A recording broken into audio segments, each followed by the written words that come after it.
They will be here in 2 minutes. 50 seconds, 50 seconds, they're gonna be here. Let's go.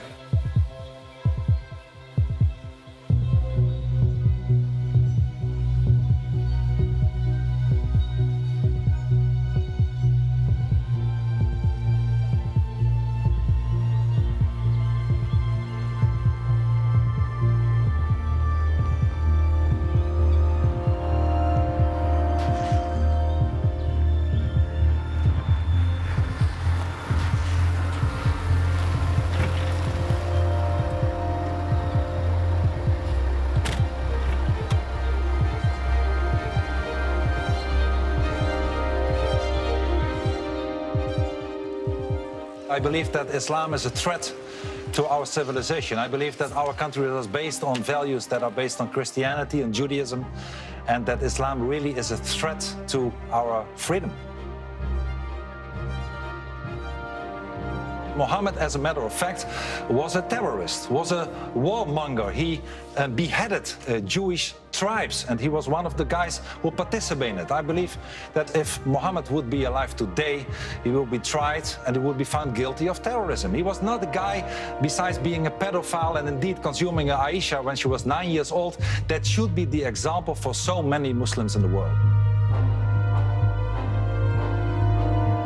A Dutch politician named Geert Wilders has produced a film that says flat out the Koran incites violence. Really reminded me of the kind of propaganda that's been used to trigger violence and discrimination from Nazi Germany to Rwanda. He's been under police protection everywhere he goes, both back home in Holland and here and anywhere else in the world, for 5 years because of death threats, because his views are so trenchant.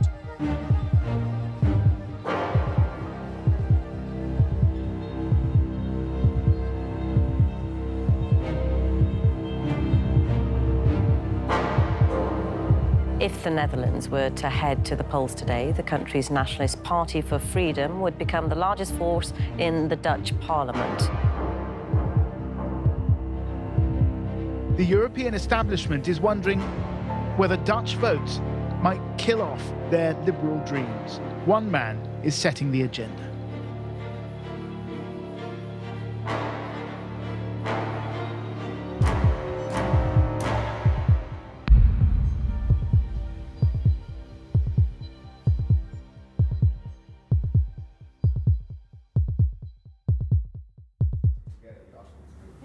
Okay, perfect. Then I would guide you just to the other, to the public space. Yep. Coffee bar and then we discuss it. Oh yeah, that's fine. No problem. And then the press people. Hello, thank you so much for coming back. Good to see you again. I'm going to ask you a range of questions. I do not think this will be like a normal media interview at all. I think Whatever. You can ask anything you like, I will answer accordingly. How do you think you're portrayed by the media abroad?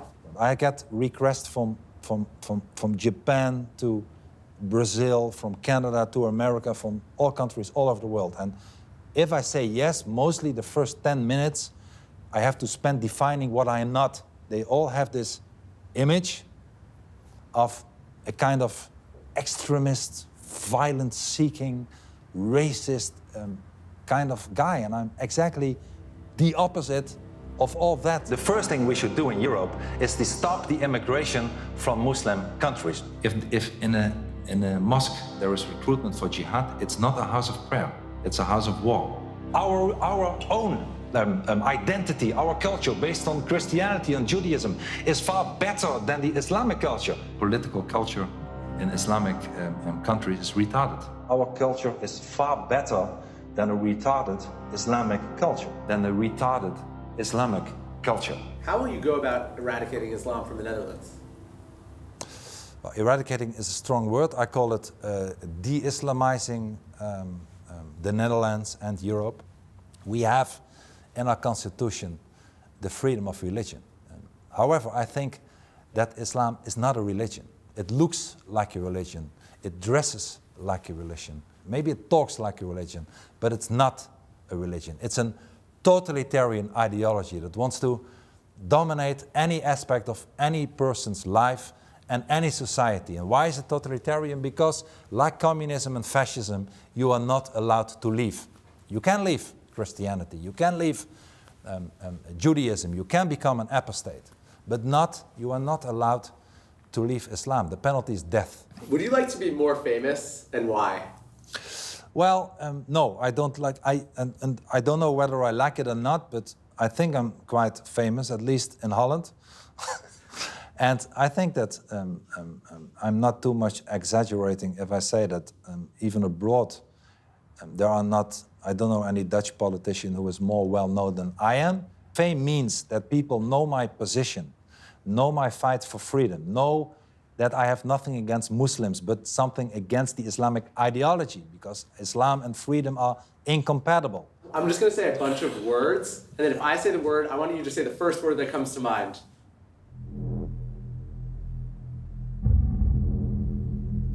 Terror.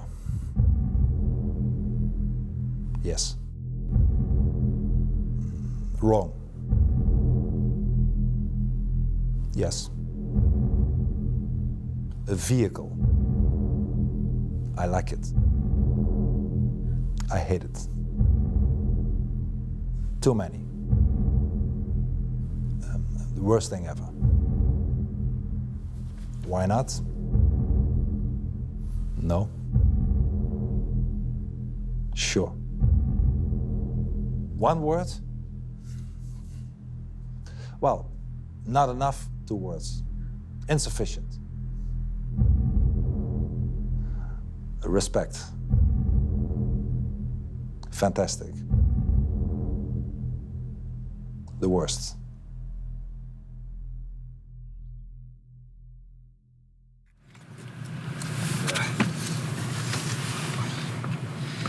There we are. Yes.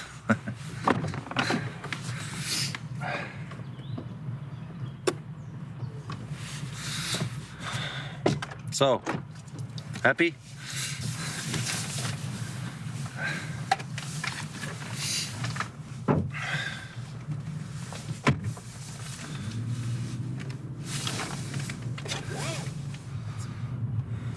It's a beautiful park. Yeah.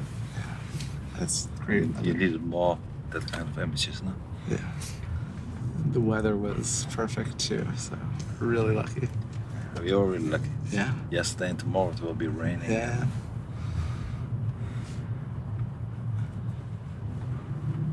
And you've gone to this park for many years? Yeah. Mostly on Saturdays and Sundays with my wife. We go walk. It's not too far, and it's very beautiful. We have either or the beach. Tonight, I don't know if you heard, but it rained. Cats and dogs. I woke up at 5 a.m. Okay. I thought someone was spraying my window with like a hose. Oh, you or woke something. up because of the rain? Yeah. Yeah. 5 a.m. So you're so lucky, because I thought, well, if that continues, it would not be good for us, no? Mm-hmm. Hitler tried to get rid of the Jews, and you're trying to get rid of Muslims. How do you feel about that analogy? It's a shocking, stupid analogy. First, I hate everything that has to do with Hitler. Hitler was like fascism, National Socialism, communism, Islamism. Islam have in common that they are, all of them, totalitarian ideologies that want to, that have no freedom. I fight, and I compare the Quran to Mein Kampf for the reason that I see similarities for totalitarian ideologies that wants to rob us of our freedom. I'm fighting against it. I'm fighting against communism, like kind of ideologies, like fascism. Wilders is completely wrong about Islam. Islam can be whatever a group of people choose it to be. If there's 2.5 million Muslims in Britain right now, and they are all privately, secretly committed to jihad and the destruction of Christian democracy, why not just do it? They don't do it because it's not true. He's radical. He's really, really radical. He sees only one problem. He has like this big hammer and he only sees nails with Islam, Islam, Islam, Islam on them. It's not about me winning the election. It's about being in charge and being able to change our country, to preserve our freedom, to have the old politicians who ignore the problem removed from political office. And winning the elections is an instrument to achieve that. And I think that, well, you know, we are at very historic times today. We are facing an existential problem. And what you see happening in last summer, what we call the Black Summer in Europe, we saw almost on a daily basis terroristic attacks, sometimes in Germany even twice a day. Geert Wilders has been incredibly influential in the past 15 years. And he's been dragging everyone to the right, basically. 20 or 30 years ago, you would go in jail for the things he's saying right now.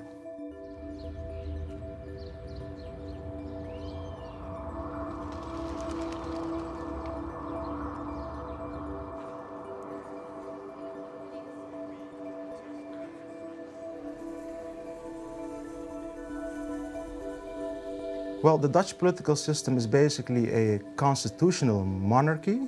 So that means we have a king. The government is basically elected indirectly by the people. We have a multi-party democracy. Especially American and British journalists look at the Dutch political system and they think, well, there's also always got to be a winner and a loser, because that's how our political systems work. You know, it's either Trump or Clinton.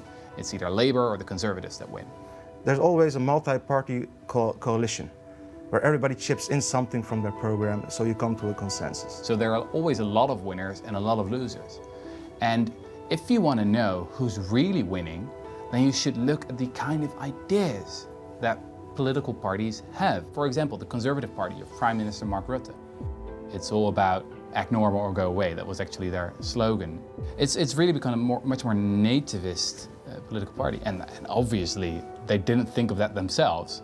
They just looked at the success of Geert Wilders and thought, maybe we need to copy a little bit of that. The relationship between Mark Rutte and Geert Wilders is quite special, because when Mark Rutte became a member of parliament, Wilders was still in the parliamentary group of the Liberals, and he became his tutor. Wilders showed Mark Rutte how parliament works.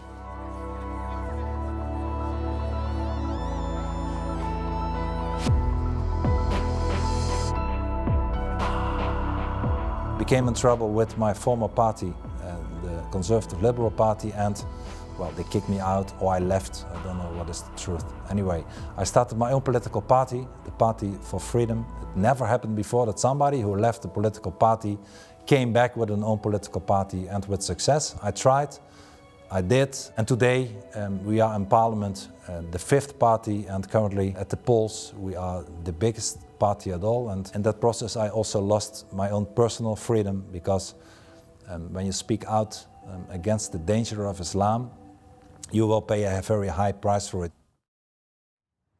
Geert Wilders is the modern-day Winston Churchill.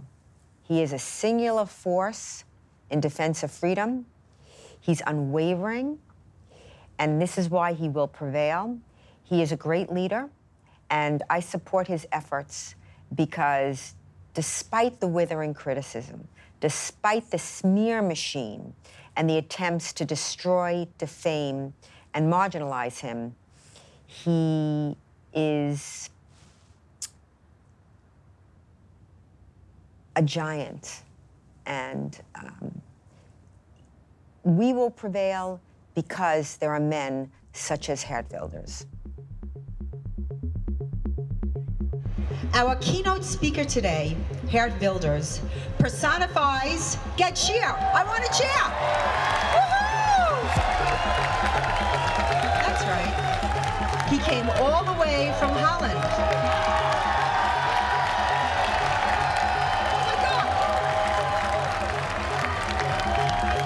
Listen, I'm gonna cut my introduction, but this man is my hero, Geert Wilders.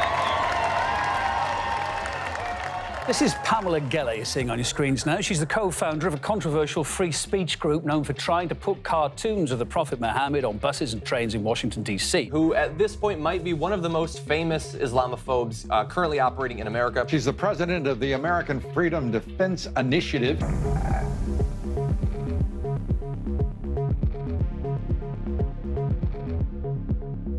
Radical jihadists tonight are calling for the head of Texas free speech event organizer Pamela Geller. You want her to die. You know what? She should be put before Sharia court and tried, and if found guilty, of course she will face capital punishment. She's not a Muslim, Anjem. She's not a Muslim. She doesn't believe what you believe. You don't believe in liberty and freedom and freedom of speech. When I held an art contest, it wasn't really a contest even, it was an art exhibit in Garland, Texas in 2015. The event was targeted by jihadists who attempted to open fire and kill hundreds of people. First of all, it was directed by ISIS. ISIS is here. It was the first ISIS-directed attack in America. And what it was an art exhibit showing the depictions of Muhammad over the past 1,400 years. Mr. Wilders was there. Mr. Wilders was a keynote speaker. For the first time, ISIS claims responsibility for an attack on American soil and warns more are to come. The White House today calling the shootings at a controversial Prophet Muhammad cartoon event a terror attack. It seems that the organisers were quite prepared for any potential assault on their event. Reports say that $10,000 was spent on security, with 40 guards present at the gathering. Political analyst Eric Draitser says that the event was designed to provoke. One should be afraid of jihad terror. I don't care if you worship a stone. Just don't stone me with it. That's my line in the sand. As for being anti-Muslim, it's absurd on its face. But I don't have to congratulate and pat on the back every Muslim that doesn't want to kill me. I expect that. Pamela is a dear friend. Pamela is a hero. Pamela is somebody who fights for freedom and against the Islamization of America and maybe even the whole world. I met her many, many times, and I really respect her a lot. The world need so much more people like Pamela Geller. The man, the legend, Geert Wilders, who is a member of parliament and has his own party, Freedom Party. Yes, Party for Freedom. Party for Freedom, so American. Yeah, it is. How'd you get away from us? Americans will take a long time to work out who Geert Wilders is and where the Netherlands is on the map. Europe is a completely different world to them. But I think once we get used to the idea of Donald Trump, which is something it's taking time to get over, and once people begin exploring him, his philosophy, and the roots and the principles of his movement, they will discover that the story of the global far right begins and might actually end in the Netherlands. Our leaders are abandoning us, and parties like Mr. Trump, like my party, but all over Europe, from France to Germany, from Austria to Italy, they are winning. As one of the few Dutch politicians, he was in favor of Trump. And everybody says, oh, Trump, come on, Trump is going to lose. Well, Trump won. I was right that he had a chance, not because he was elected as a candidate at that time, but also the anger with the people, you know. There was criticized a lot. I'm not saying I'm supporting all it, but I know people were really angry about the elite. Both run on a populist rejection of the system. They don't like the system as it is, but one is really radical and revolutionary, and one is just within the tent. I'm only saying this. There's a group of people, it's a problem. And everybody knows it's a problem, and nobody wants to talk about it. Do you not feel that you and perhaps Donald Trump are exploiting fear and encouraging division in our societies? No, we are not exploiting fear, you know. We are defending the freedom of our people, and all those correct politicians that in the last decades with their open border policy let everybody come. We are definitely seeing the rise of populism across the Western world. You have Marine Le Pen in France, you have Wilders in the Netherlands, you have UKIP in Great Britain, you have Donald Trump in America.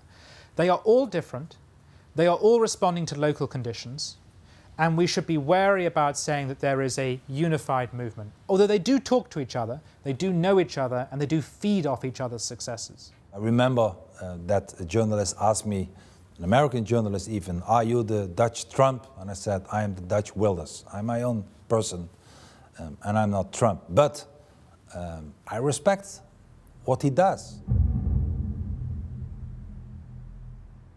Before I started my party, we had Pim Fortuyn, who was a real icon and a real hero.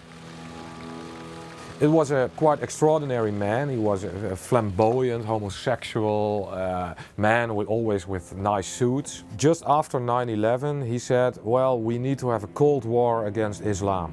He became very popular in the Netherlands. But then, just a few days before the elections, at 6th of May 2002, he was assassinated.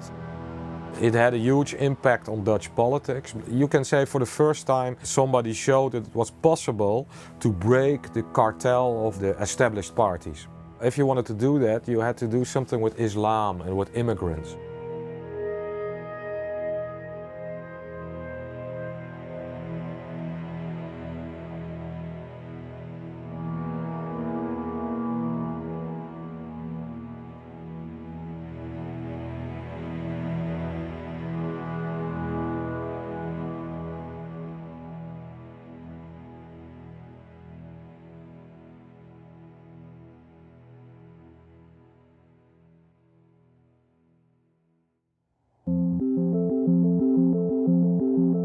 As a young child, I always dreamt that I was flying.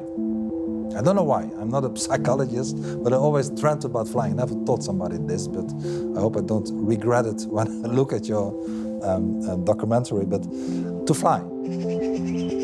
Well, Geert Wilders was born in 1963 in Venlo, which then was still a very Catholic city. Everybody went to Mass on a Sunday. Everybody voted for the Catholic Party. In a way, you see in his life and the life of his family the typical story of the Catholic family in the 1960s and 1970s. Wilders also said, well, I never believed in it, you know. I had to go to church, but I didn't believe in this whole Catholic church.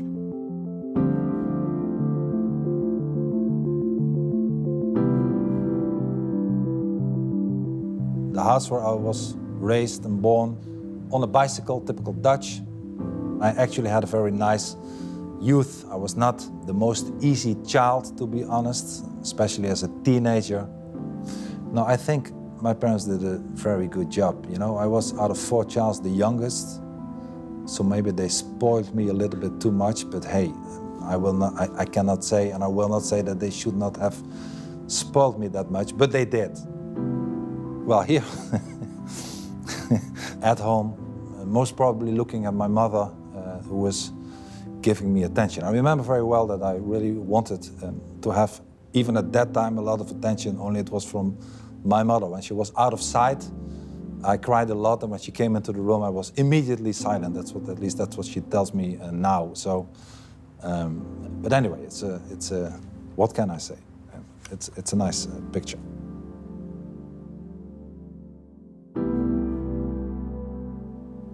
I also have the sweetest wife in the world who was working at the Hungarian embassy.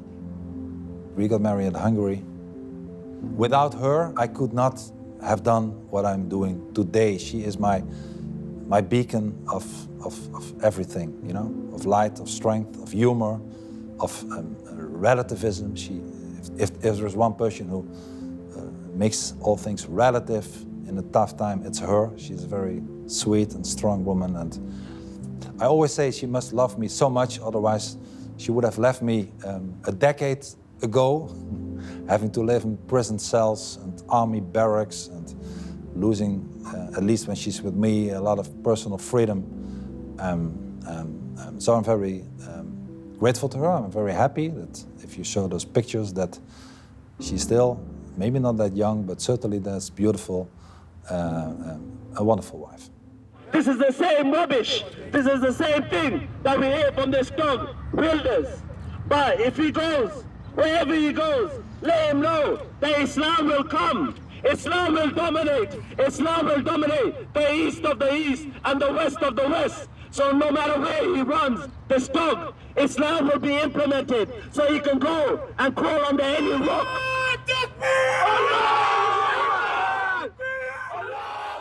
I've been a Muslim for about 13 years. I converted in 2004. Islam fit me like a glove, so I decided to convert. And 13 years later, my beard's up to Abraham, you know? It's only as good as those people that practice it. So this is the key for me. If you are a good person, you will find good things in Islam. It could be a religion of peace for me, and it could be a religion of totalitarianism for Geert Wilders. So what are you going to do?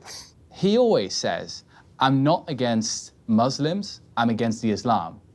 Well, the thing is, Muslims, they believe in Islam, right? So you can separate those two, but he has this sort of bizarre worldview that you can separate that he's against the ideology called Islam, but that he has nothing against Muslims. For example, when a Muslim comes along and that Muslim says, look, I'm a liberal Muslim, I believe in freedom of speech, I believe in inequality between the sexes, etc., etc., then Wilders would say, if you're a nice Muslim, you just don't understand your faith. Basically, that's what he says.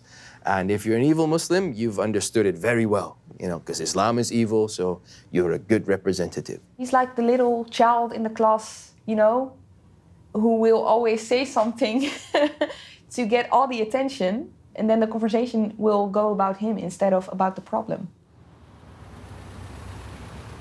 Was there one event in your life that made you feel so strongly about Islam, or was it a process of events? Well, you know, both. I remember when I was a teenager, before I had to go to military service at that time in the Netherlands. We don't have military service now anymore, but when I was 18, we still had it.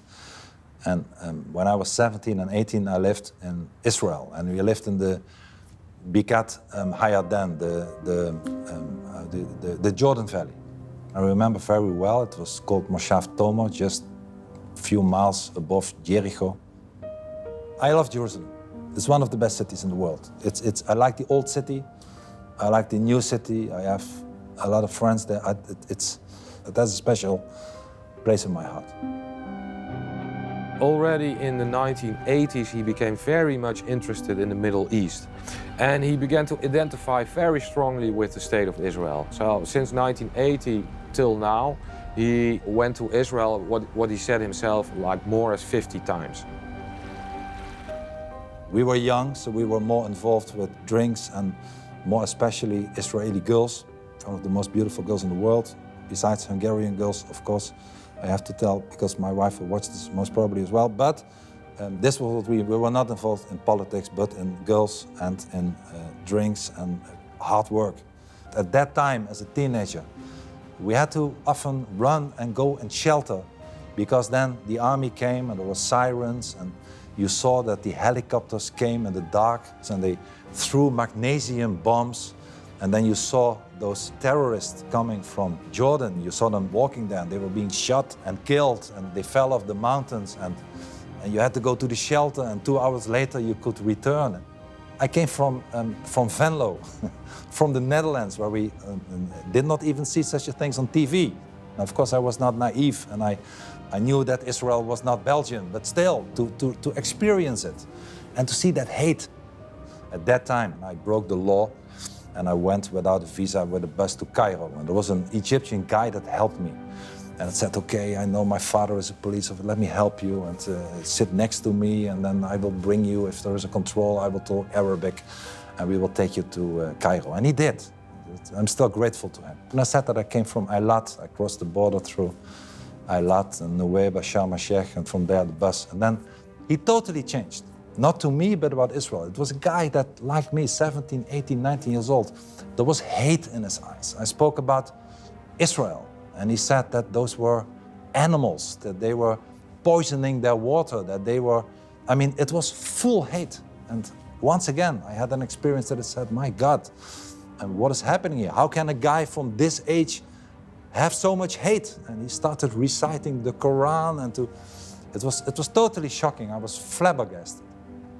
This is a very politically incorrect one, but still, I had my shoes done because it was possible to do it, and the people liked it, and we paid them, and we did. It will be a lot of commentary. What was political incorrect about it? Well, to having your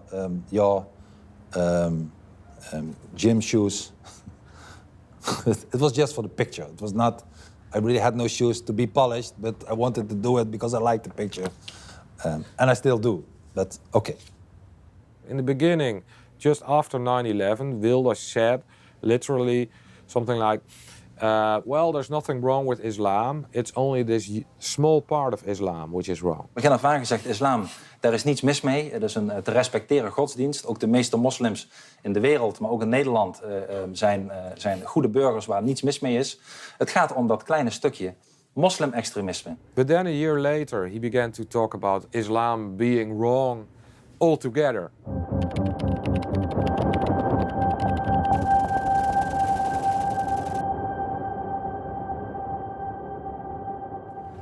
So what's up this afternoon? More decisions? Yes, we have to do the last steps of our list for the parliamentary elections, national elections, March 15. So, the last few steps, which of course always is the toughest part, but we will manage. We will.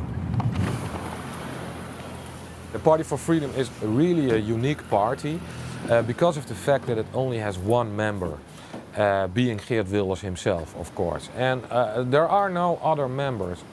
He was very afraid of right-wing extremists coming into his party. Wilders thought, well, I don't want this chaos, I don't want right-wing extremists. How can I do this? Well, just don't have members. Why should I have members? What do they bring? As a result, the party doesn't get state subsidies because only parties with members receive this money.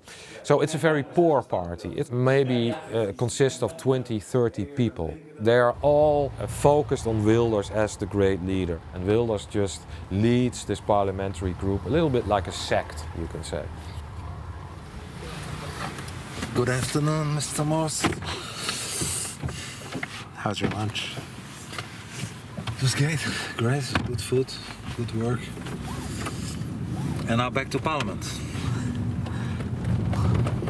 And people have to be able to be tough, you know, because it's not easy to be it's an honor, but it's not easy to be a member of Parliament for a party with such a tough profile. So you need you need kind of warriors, you know, parliamentarian warriors. There we are, my friend.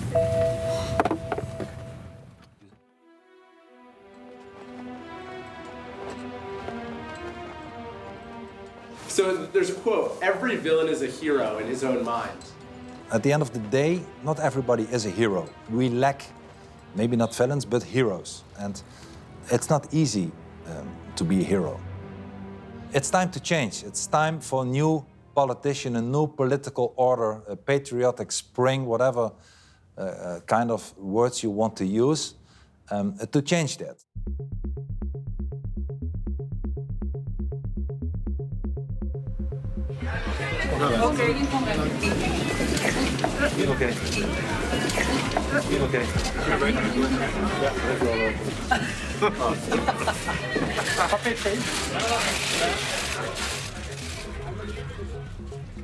We are witnessing historic times.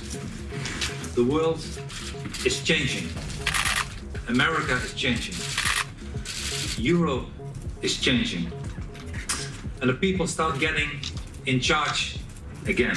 It will not be stopped. The genie will not go back into the bottle again, whether you like it or not. The way the liberal elites map the world no longer corresponds to the way ordinary people feel about the world.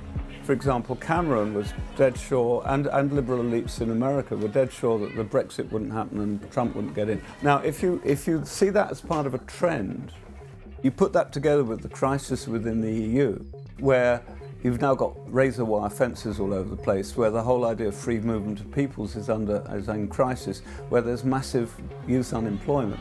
You've got critical countries like Greece and Spain and Italy, then you could see an unravelling of not just the EU project, but the whole liberal idea of a society based on reason. And what you get instead are populist movements.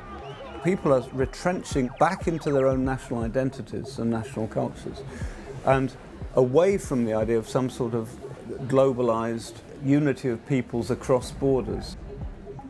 Maybe the world's becoming involuted, it's turning back on itself.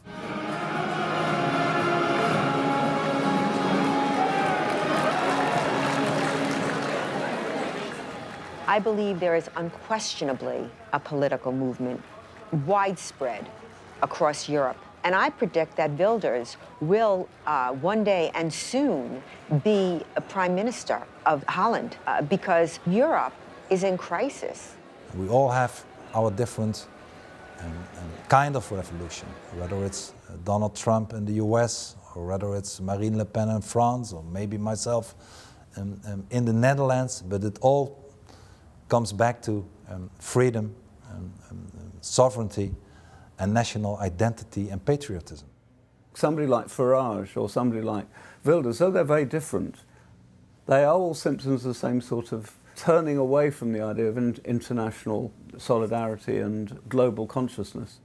Well, the German Chancellor, Otto von Bismarck, once said that politics is about the art of the possible. And I think that he was actually wrong. Real politics is about the art of the impossible. So if you want to be really influential as a politician, you need to have a long-term vision about how you want to make things that seem completely ludicrous, crazy right now, how you can make them realistic or thinkable in the future. And that's what Geert Wilders has been doing now for more than 15 years. That's been his victory. He's winning that battle. Meer und mehr Menschen fordern das. Wir fordern das. Und ich sage Ihnen, genug ist genug. When you first say, no more new mosques, and then after 2 years you say, let's close all mosques, and then after 4 years you say, let's burn down all mosques. When you are at this point, then the initial idea of no more new mosques seems quite, well, no more new mosques. That sounds quite sensible, moderate. But that was the initial position of Geert Wilders. But there's some major issues for this country to deal with: integration, immigration, and Islam. Will the Dutch put a firewall down on the roll-up of populism around Europe? If you don't like it here, then leave. That was the message from the Prime Minister, Mark Rutte. He went head-to-head. This entire debate has moved to the right. Premier Rutte zette vandaag een verkiezingsadvertentie in de krant. En ik heb een boodschap voor deze premier. Stop met het bedriegen van Nederland. Stop met het bedriegen van uw eigen volk. Er is helemaal niemand meer die u gelooft. Het wordt tijd dat u vertrekt. En 15 maart wordt Nederland weer van ons.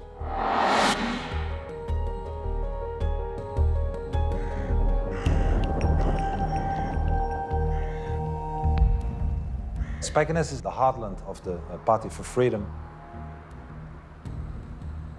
Many of our electorate lives there, normal people, fantastic people. I'm so proud of them who vote most of the times overwhelmingly for my party. Well, we went there and it was like crazy, you know, not only the people, but especially the journalists.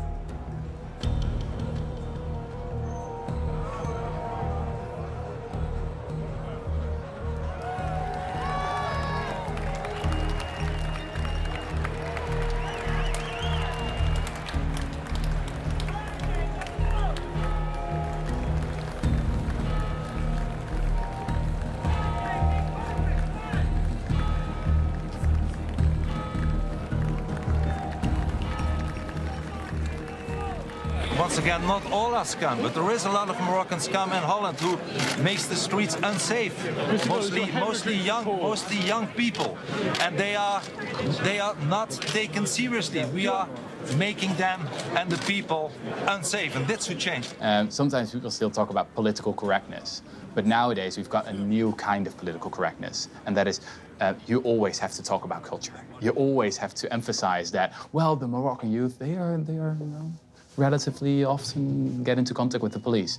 If you don't say that, well, then you're not. You're not taken seriously in the debate.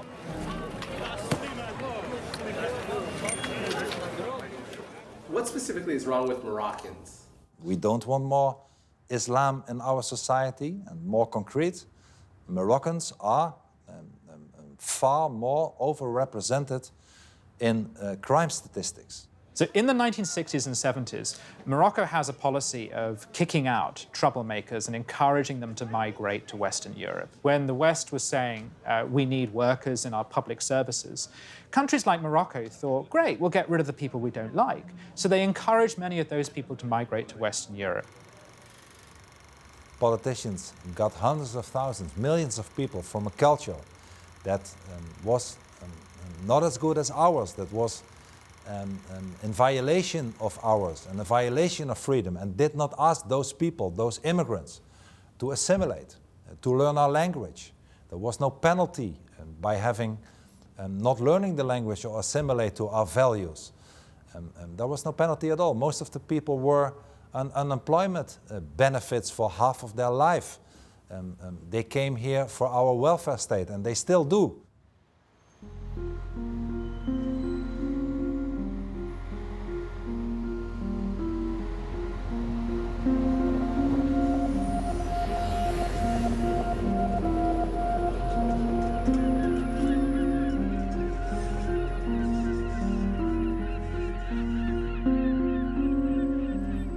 Dutch society is very tolerant, and I think that's the problem. I don't think tolerance is a very good idea when it comes to human beings. St. Augustine says, tolerance does not exist without the evil. In other words, I don't like you. I don't think you're equal to me. You don't belong here, but I'm not going to prosecute you. Do whatever you want. I don't want to see you. That's tolerance. I can disagree with you. We can have a hard debate. You can even hate me, but you don't tolerate me. I was born here. I'm just as Dutch as someone with blonde hair and blue eyes, because we're both born here, and I think that's what makes you Dutch. Many of his followers, voters, have radicalized with him in terms of more violence towards Muslims, with their hijabs being pulled off or spat at. His words and his aggression, his anger is translated to society, making people believe that they're allowed to do certain things against Muslims, which 10 years ago nobody would have dreamed of doing. If you, like me, move in liberal elites, you don't think there's a crisis at all. But you only have to go into the street and you will find Dutch people who want Dutch to be, they don't want it to be Jew-free like in the Second World War, they want it to be Muslim-free because they feel that the Muslim presence in Holland is threatening Dutchness.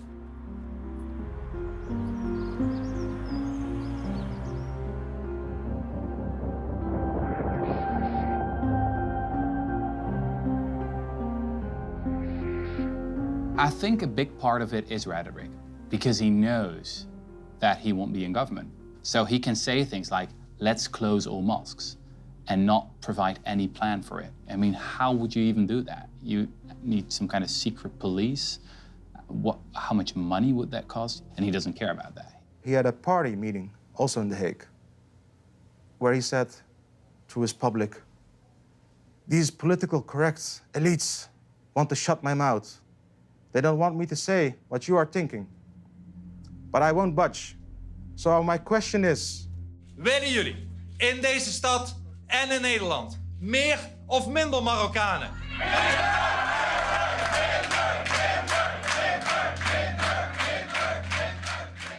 And his audience was clapping, less, less, less, less.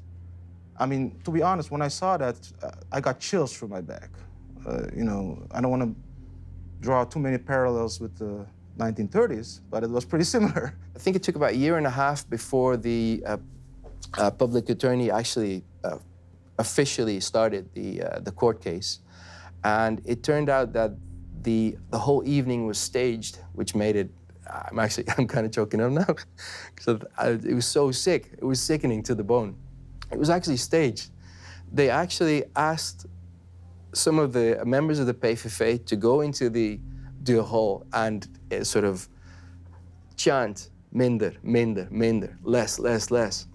So they incite the people to basically, to basically call for deportation.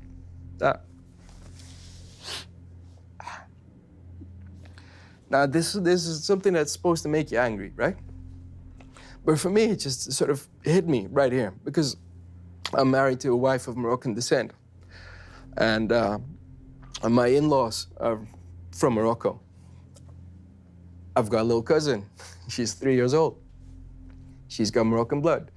So what are you calling for at that point? You're basically calling for these people, regardless of how they function in society, regardless of what they do or what their beliefs or thoughts are, you're calling for deportation.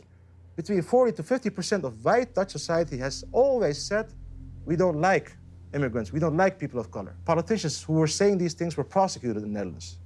You know, their ideas were not allowed to be out in the open, but they were in society.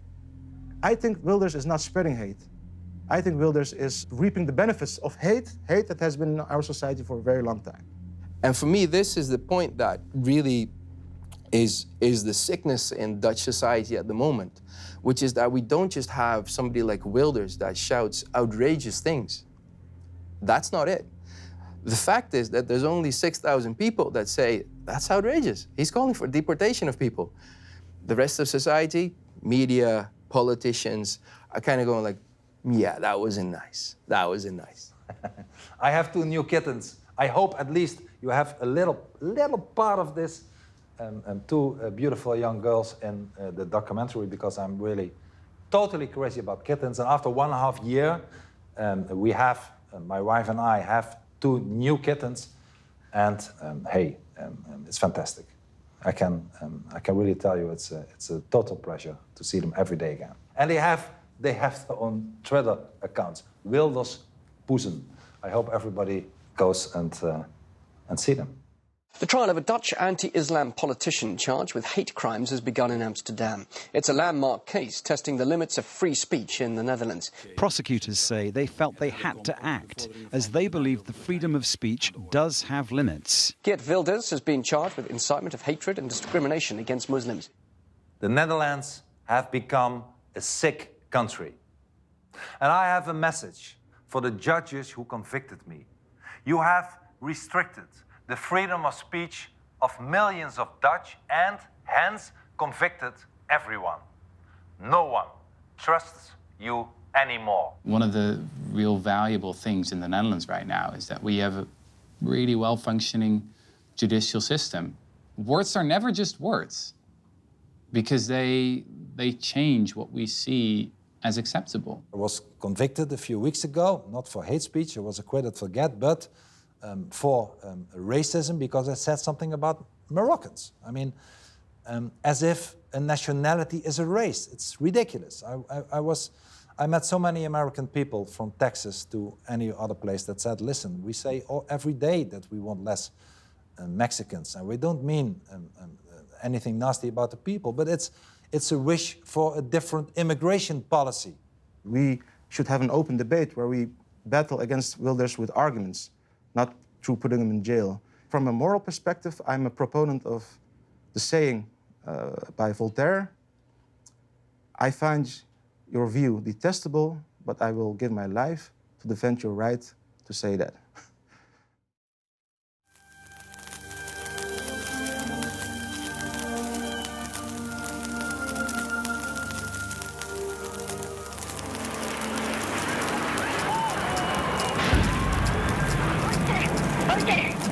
Estoy en alta, ha habido una bomba en el tren y hemos tenido...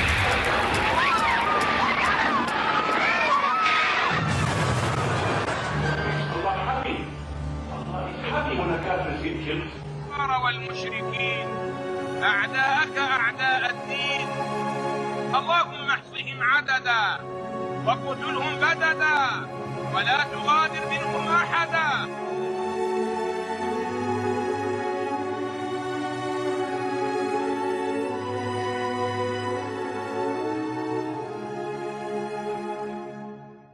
What you have to do is, to use the Nazi expression, wake up your nation. So that when he made the film Fitna, he is basically saying, I know it's outrageous, it's propaganda, but wake up. Germany awake, that was Hitler's slogan.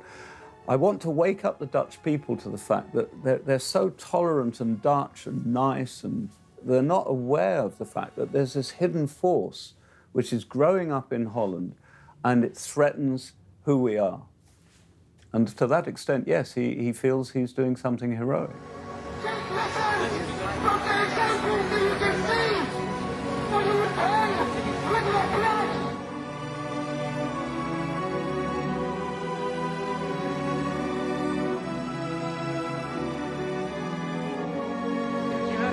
هذا ضد المحتل ويقدم بيوت ويقدم شباب وتقدم خضرة برقاب وتنصب جماجم.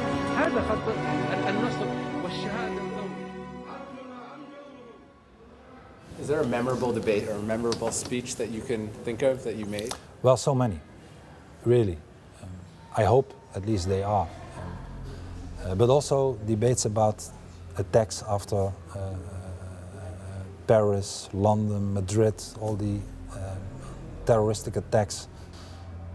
We had it. We had our first killing in the streets of Amsterdam. Maybe one of the first, the attack by Mohammed Bouyeri, jihadi Muslim attack on Theo van Gogh in Amsterdam.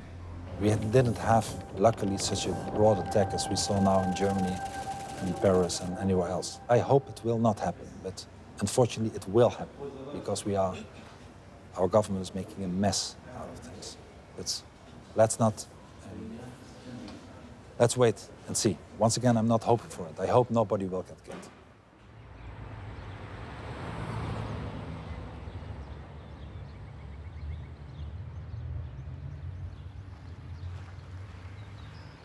In November 2004, filmmaker Theo van Gogh was murdered by an Islamic fundamentalist. You can say this had an impact in the Netherlands like 9/11 in the United States. In a way, the Netherlands lost its innocence.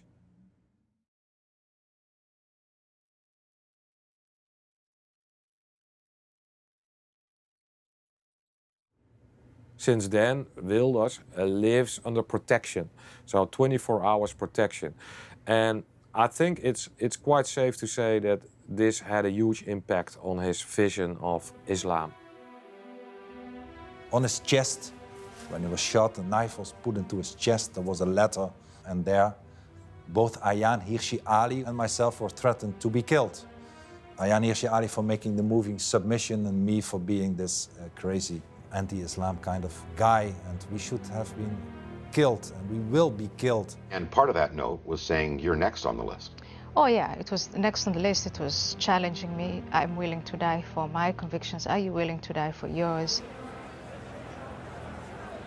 Meneer Wilders, bent u bang? Ja, natuurlijk ben ik bang. Ja?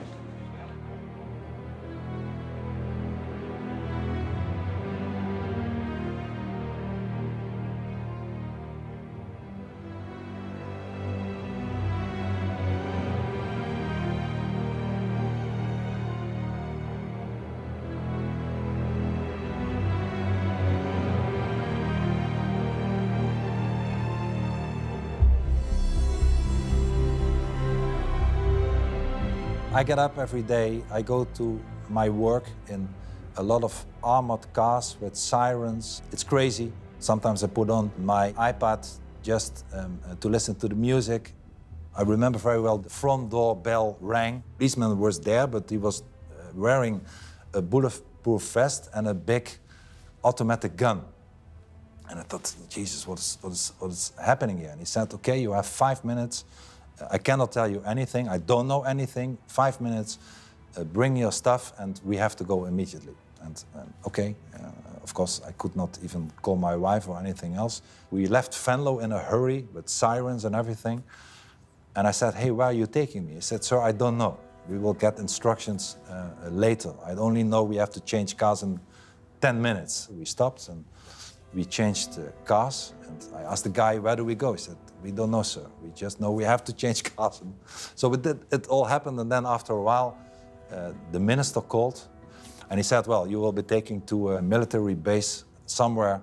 I can't tell you where, and your wife will be brought there. I cannot tell you anything more, but believe me, we are only doing this because it's for your own benefit. There are some certain threats.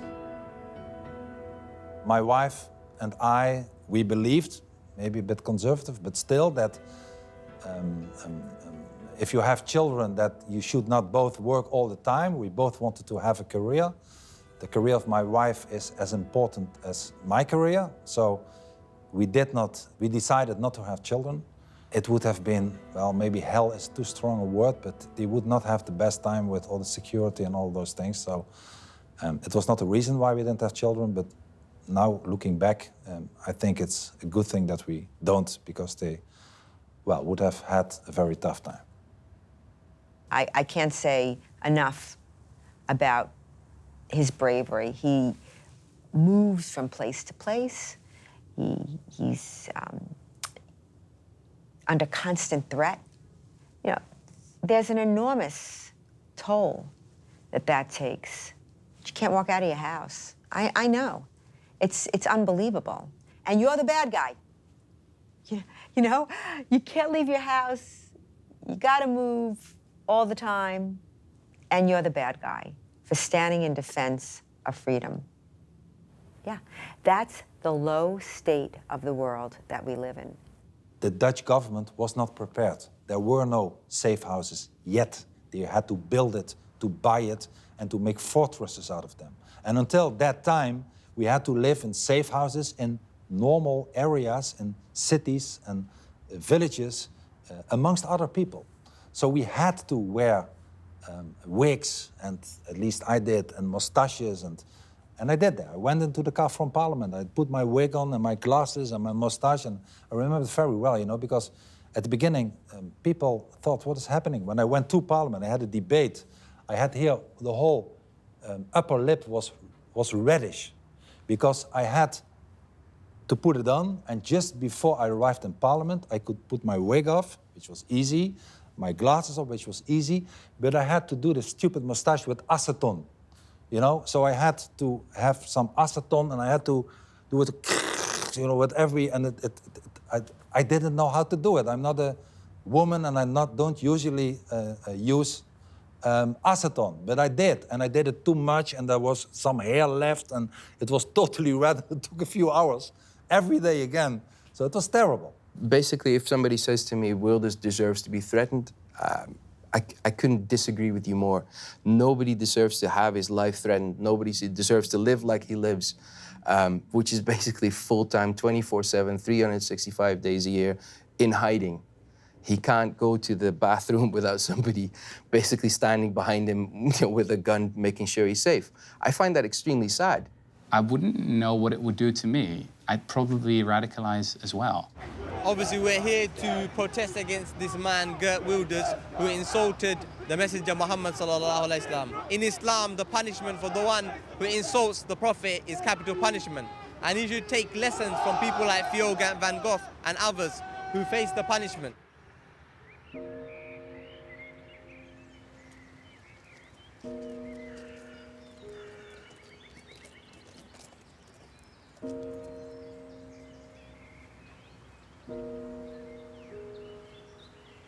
There is some research on what it does to people who have this 24/7 protection. Wilders never cooperated with such research, so we don't know if it's also true for Wilders, but it says something. And this research showed that people who are living in this situation, they have the tendency to believe in conspiracy theories. They have a tendency to have a quite radical view of society. It's very sad, actually, to say, but I cannot even remember how it really was. By my brains I can, but I cannot, the sense I cannot, I do not sense freedom anymore. I know that I want it, I know that I fight for it, that my fellow countrymen will keep having it, but 12 years is a very long time. So I really don't know how it feels anymore. Well, this is me in a carousel. I think it must be in Venlo as well, in the city where I was born and raised. And I liked it a lot. It was twice a year. I don't know which months, but twice a year, the carousel, amongst other things for children, came to town, and we always went there, and I was doing what I unfortunately cannot do today, which is drive a car. So it's a very nice picture. It's not about me, and it's really not about Wilders. At the end of the day, everybody is a target, and the worse it gets, the more that's going to become painfully clear. Could I live a normal life again after 12 years of security and being unfree? That's what I am. I'm not imprisoned, but I'm unfree. And I don't know. I'm afraid it will not happen, but hey, I dream about it almost every day. I'm not, people should not feel sorry for me, and I'm not seeking for sympathy, but I wish that day would be there tomorrow. And tomorrow, I want that day to be there the day after tomorrow. And I want it to come, and I know it probably won't. I've been doing this work so we wouldn't get to that point, so we didn't have to get to that point. But we were silenced. So I hope at the end of the day that when I'm 80 or 90 together with my wife, we go to sleep and we don't wake up one day. Maybe that would be the nicest death possible. Unfortunately, the odds are there that it will be a different death, but hey, let me not emphasize on that too much. But it can happen any day. If I could do one thing differently, it would be... Ending this interview.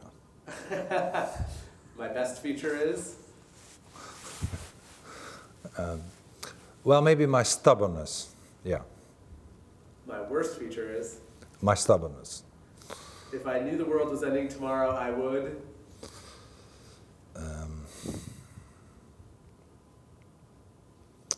Run to the moon. No, I don't know, really, what a question. I don't know. And if I knew I would die What would you answer to that? What would you do? If I knew the world if you knew that the end would... I would try to get on a plane and try to see as many family and friends as I could and say goodbye to them and thank them and maybe have a couple of drinks. And you? Read my favorite book one more time. You see how difficult? And you? Tattoo. A tattoo? Oh yeah. A tattoo in the last day of your life? I think so. maybe more than that.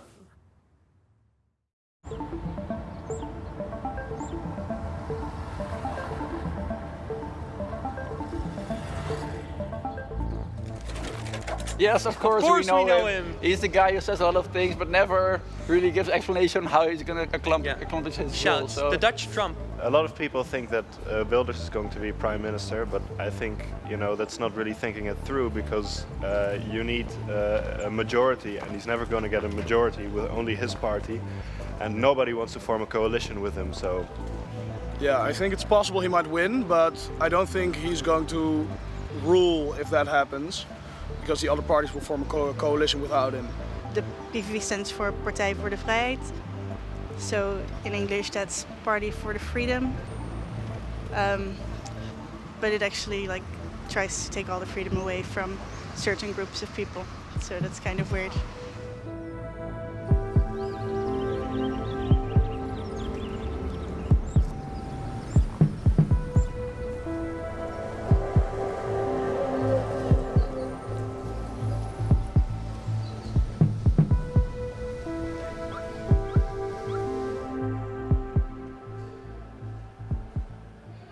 They really extracted one of the major, so it was like hell. Root canal. No, they extracted the whole teeth. Oh, teeth so pulled. yes, teeth pulled. Oh, I've had that. And there were 3 roots, and one of them was easy, and 2 took more than an hour.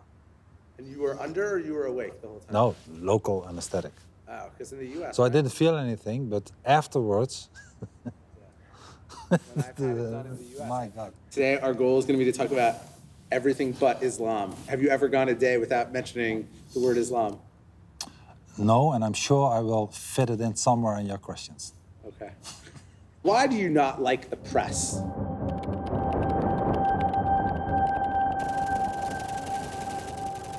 It's not that I need to be friends with the press. The press, in most part of the Western world, certainly the public press, is very biased, it's very leftish and liberal orientated. Well, Wilders' relationship with the media is basically exactly the same as that of Trump.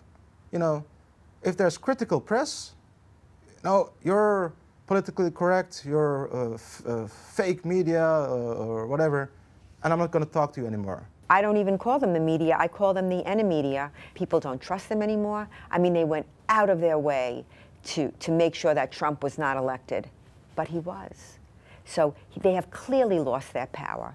The basis of an informed liberal democratic society is an informed public. And if a public is either misinformed or has turned off politics altogether and lives in almost a bubble of hedonism where politics is something up there or out there, these are real dangers because it leaves spaces which can be filled by populist energies. Here in the West, we see the war on terror as a conflict between Islam and West European Christians. But if you take 1 year, like 2014, a few hundred West European Christians were killed in terrorist outrages.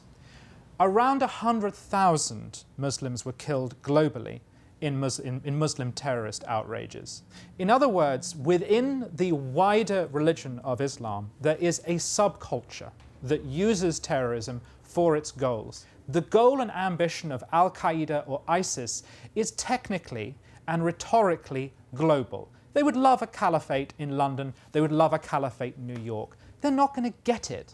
Wilders and the terrorists have the same goal. You know, they want the debate to get more radicalized. They want to talk about terrorism all the time. There's a triadic relationship between the terrorist who perpetrates the violence, the victim of the violence who is very often dead, and the spectator of the violence who gets the terror.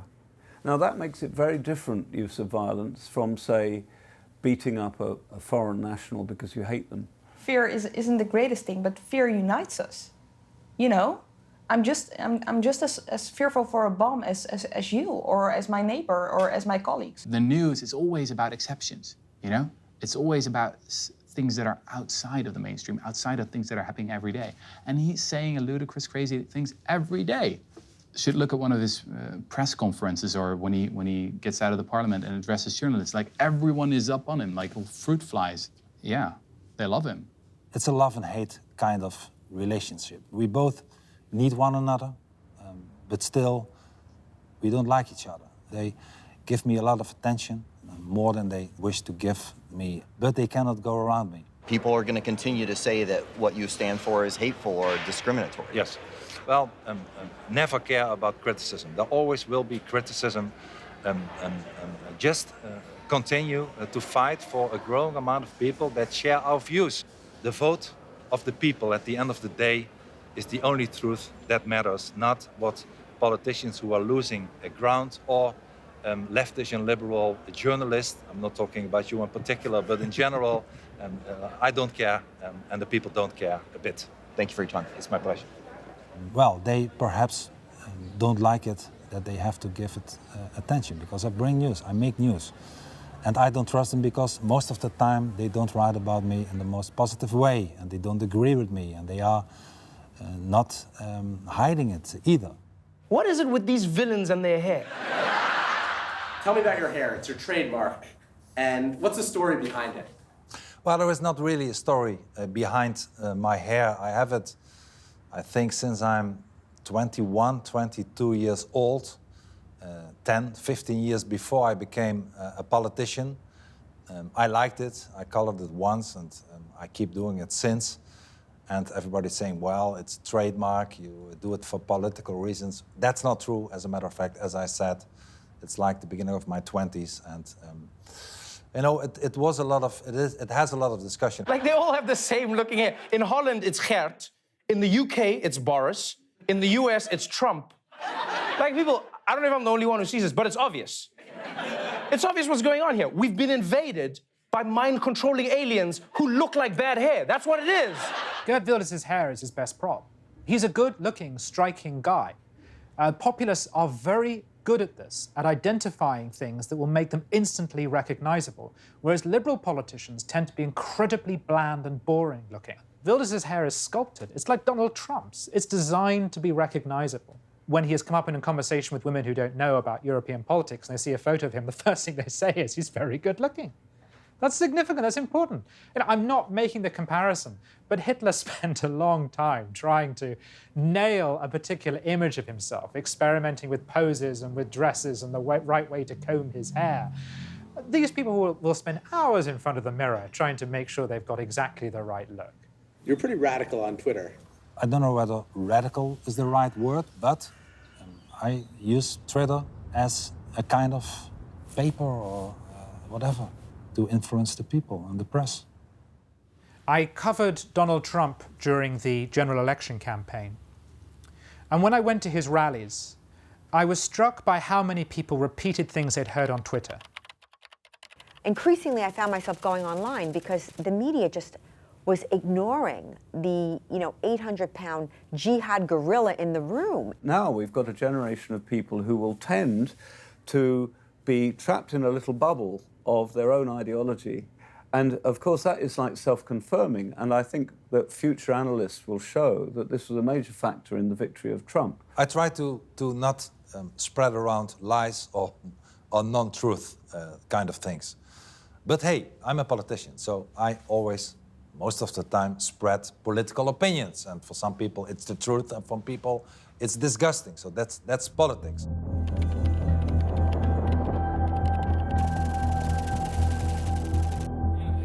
Dutch anti-Islam politician Geert Wilders has cancelled all public campaign events due to security concerns. The Secret Service says a security agent of Moroccan background has been suspended on suspicion of leaking details to a criminal organisation. Wilders rarely appears in public, however he makes occasional exceptions for campaign events ahead of the upcoming Dutch election.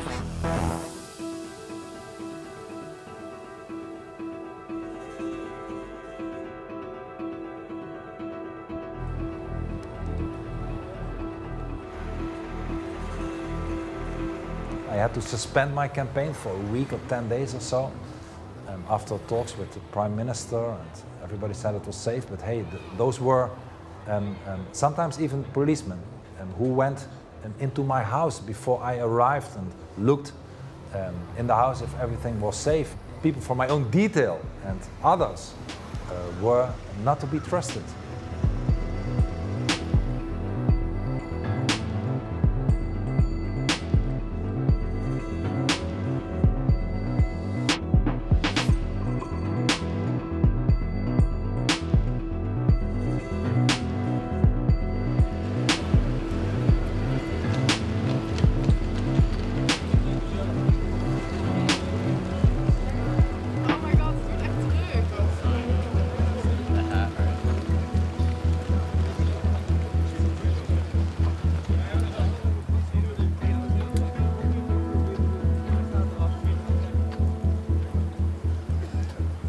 Hartstikke leuk.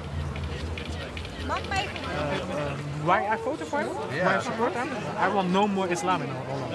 The Islam hates gay people, hates women, no respect. What do you say to people who say that Wilders is a racist? That is nonsense. That's absolutely nonsense. And I should also be a racist, and I'm not.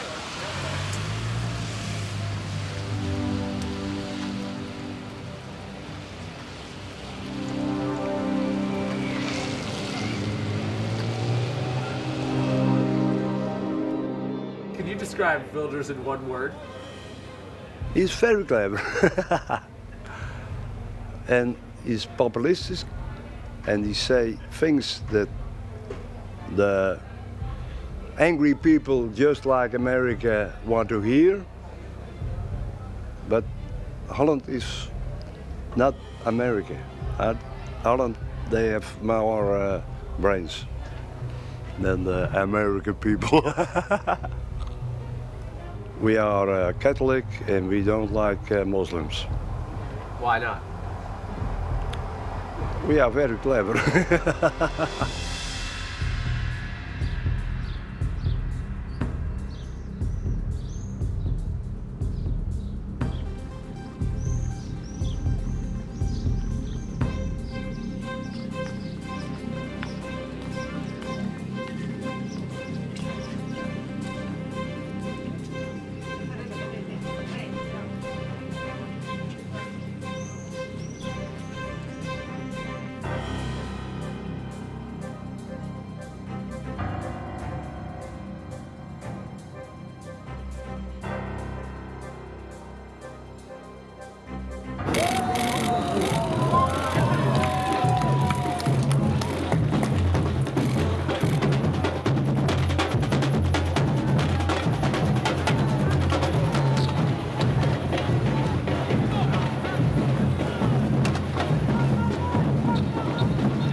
first weeks of the campaign, you know, nothing really happened.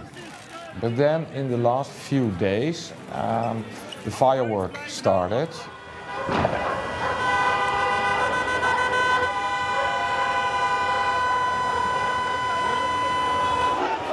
A few days before the Dutch elections, two elections collided.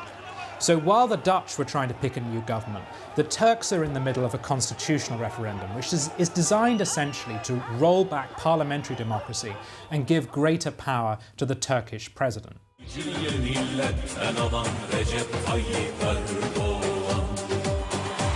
So Recep Erdogan, the Turkish president, wanted to canvass Turkish voters living abroad.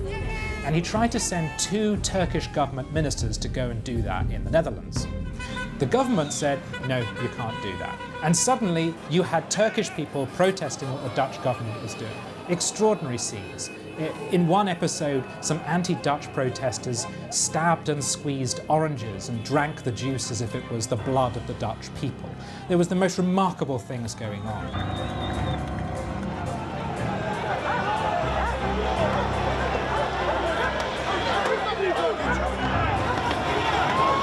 De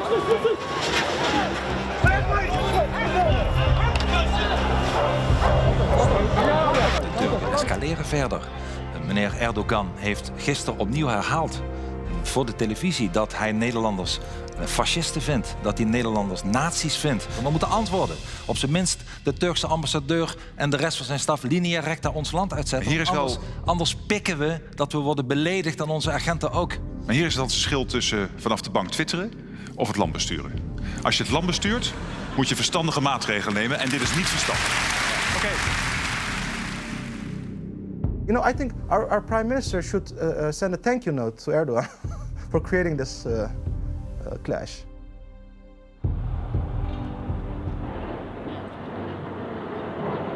Prime Minister says we have to do normal. Normal. That's the quote of our Prime Minister. Be normal. But actually, you know who rules? Actually, Geert Wilders, he rules for already many years. Everything he says, the other parties take from him. You know, fear. Yes, people get afraid. Well, actually, the results of a test is that people are more safe in Holland right now than before. But he likes to make people believe they're really in danger. Tomorrow, the Netherlands holds a national election. Now, the Dutch decision, it could be Europe's first how-to guide in resetting its political and moral compass. In the Netherlands, voters head to the polls in Europe's first big and closely watched election of the year. The Netherlands, aka Holland, held its national election.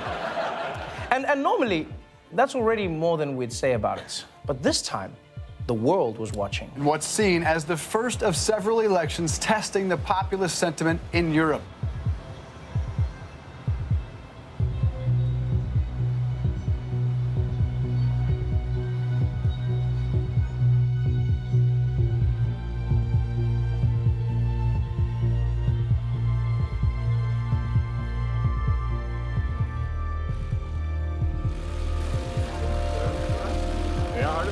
Seeing the elections in the US, no one trusts the polls anymore. So even the Prime Minister today said, you know, it could go either way.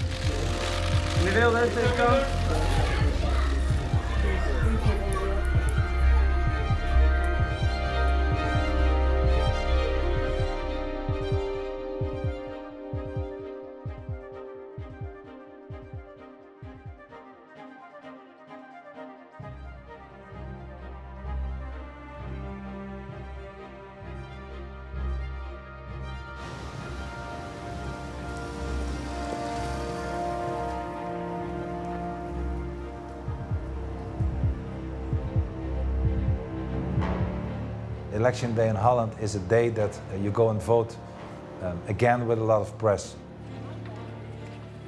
There is no campaign anymore, so you wait, and then you wait until the evening, and then we came together with some colleagues and some friends here in Parliament. And then you see the first results.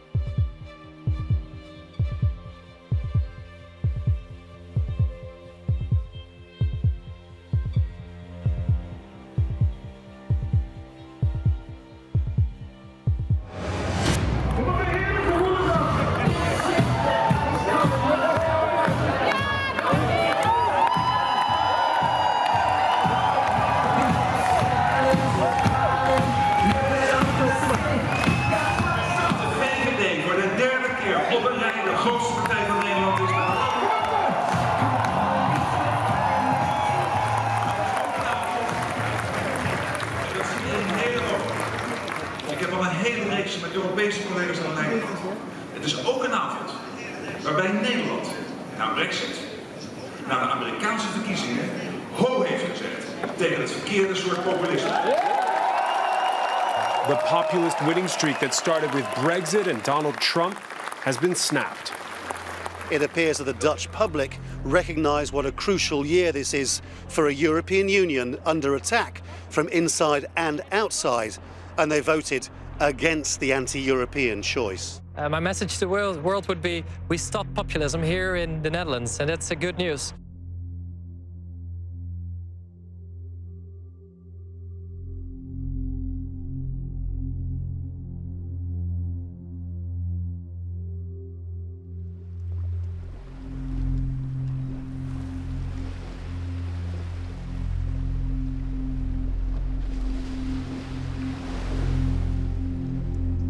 We became the second party, which is, for my party, only existing for 12 years, historic. In a way, I hoped we would become the biggest party. I have to admit that. But the result is that we cannot be excluded anymore when it comes to being the second party of the Netherlands. There was a lot of nonsense in the international media about Geert Wilders somehow losing the elections or something. There was Christiane Amanpour, you know, the CNN journalist, even said, wow, you know, the Netherlands has changed again. They've chosen open over closed or something. They're again the tolerant country. I think that's really, really misguided. You shouldn't just look at elections. You know, elections are just like one moment in time and you see what people will vote at. But real politics isn't just about seats or votes or whatever. It's about ideas. And he's changing everyone's ideas. The extraordinary thing about the Netherlands election is that the economy was good, unemployment was way down, and crime was so low that the government was actually renting out prison cells to other countries to use. Despite all of that, Wilders was able to make the election entirely about identity, immigration, and Dutchness. That was his achievement. Even if he didn't win the election, even if he didn't get the number of seats he wanted, he has remade Dutch politics in his image, and that's a win. The problems, unfortunately, will only grow more because of this, and I'm sure next time we will finally become the biggest party. But then, even then, in a multi-party kind of parliamentary system, parties can be ignored. You know, we are now, like I said, we represent 1.4 million people in the Netherlands, the second biggest party, and we are excluded because they don't like our ideas about Islam and freedom. And the big question right now is, can we turn the tide? Not by moving in the direction of the populists, not by moving in the direction of Geert Wilders, but by pushing very hard in the other direction, by coming up with new ideas that may seem crazy ludicrous as well, but that might become reality in the future. There are networks of nationalists operating here. They are swapping ideas. They operate with a kind of intellectual currency which has gained in value in the last few years. The far right sees itself climbing a ladder. It has climbed one rung with Brexit. It has climbed another rung with Donald Trump. Perhaps it missed that rung with Geert Wilders, although it still thinks it more or less won the argument. But don't forget that Geert Wilders regards his influence as extending well beyond the Netherlands. He'll now be looking to see what happens in France, looking to see if Trump can cling on in America. They are playing a global game. This is the one irony of nationalism, is you think they'd all be focused on their own country, but they're not. They're watching each other, they're taking strength from each other, and they'll be trying to see what happens next. As far as Geert Wilders is concerned, his great campaign against Islam, his great campaign for free speech, it goes on.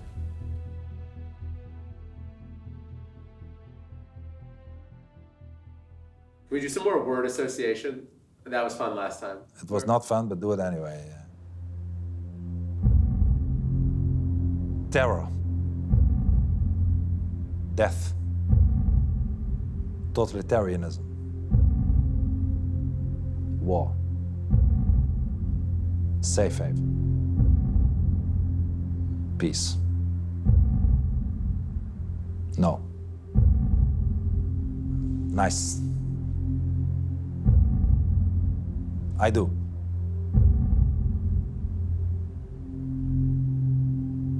bright.